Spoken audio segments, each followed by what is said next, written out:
Today, we're diving into the story of one of world music's most fascinating and maybe most mysterious figures.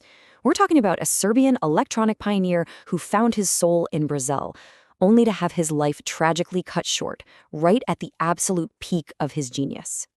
This quote, it really sets the tone, doesn't it? It's a story about incredible creation, about fusing cultures, but it's also about a huge loss that left this massive mark on music history. So when this album dropped, critics and listeners were just blown away. It sounded like the future, but it also felt so deeply rooted in the past. It was like a journey through the warm, neon-lit, and kind of melancholy streets of Sao Paulo. It was and is a masterpiece. And that's the big question, right? How on earth did an artist from the Balkans end up completely redefining the sound of Brazil? Well, that's the mystery we're going to unravel today. Okay, so to really understand the artist, we have to go back, way back. We're heading to the politically charged world of 1980s Yugoslavia. So this is him, Mitar Subotic, but people knew him as Suba. He was this academically trained composer, but he had a rock and roll heart and was just obsessed with synthesizers. From the get-go, he was an innovator, always experimenting, always pushing the boundaries of what was possible. He took on this incredible alter ego, Rex Illusivius, which is Latin for the King of Illusions. And honestly, what a fitting name. This was the banner under which he crafted these sonic worlds that were unlike anything else happening in Yugoslavia at the time. He could literally conjure up entire landscapes out of pure sound. And you have to remember the world he was doing this in. This was the Belgrade underground, this vibrant, defiant scene where art was basically a form of resistance. I mean, this wasn't just music you'd hear in a club. It was a statement. It was a search for freedom. So here's the thing to remember. Suba was already a huge deal before he ever left home. He was a producer for famous new wave bands, a composer for theater and TV, and just a relentless experimenter.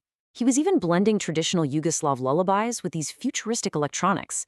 The guy was a force. But his story was about to take a massive turn. A prestigious award was about to send his life and his music on a completely new path. And this was it.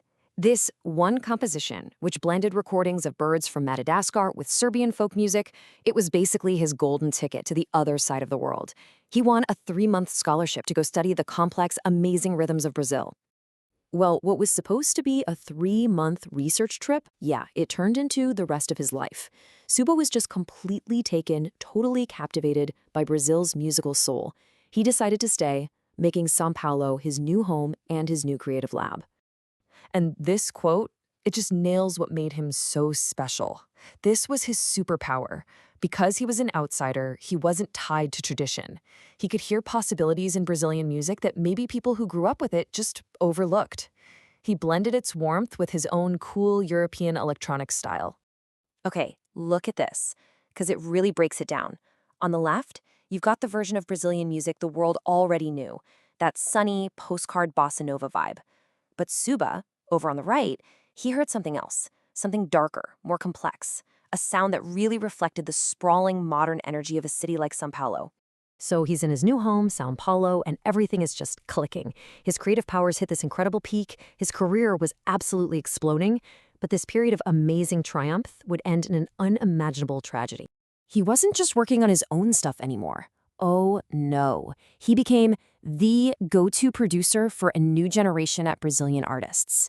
He was helping shape the sound of an entire era, and his most famous collaboration was with the incredible singer Bebel Gilberto. And the year 1999. Man, it should have been the greatest year of his life. He finishes producing Bebel Gilberto's iconic album Tanto Tempo. Just a few weeks later, he releases his own magnum opus, Sao Paulo Confessions. And then, on November 2nd, disaster struck. A fire broke out in his studio. And in this just heartbreaking act of dedication to his art, he ran back inside to try and save the master tapes of the work he just finished. He never made it out. He was only 38 years old. It was a life cut way, way too short, but the music he left behind, that's a different story. His influence continues to echo far, far beyond his lifetime. And that's what's so absolutely heartbreaking about the timing of it all. He passed away right as Sao Paulo Confessions was hitting the shelves and just before Bebo Gilberto's album became a global sensation. He never got to see his vision fully realized on the world stage. But the world definitely heard him. His own album became this cult classic, listed as one of those albums you just have to hear. The record he produced for Bebo Gilberto, it became a massive international hit, one of the best-selling Brazilian albums of all time. And his friends and peers all came together to record a tribute album to cement his legendary status. And this quote, man, it just brings it all home. This was his genius. It was all about his unique perspective. He wasn't just some tourist looking in. He truly absorbed the soul of Brazil and then reflected it back in a way that was new, thrilling, and completely his own.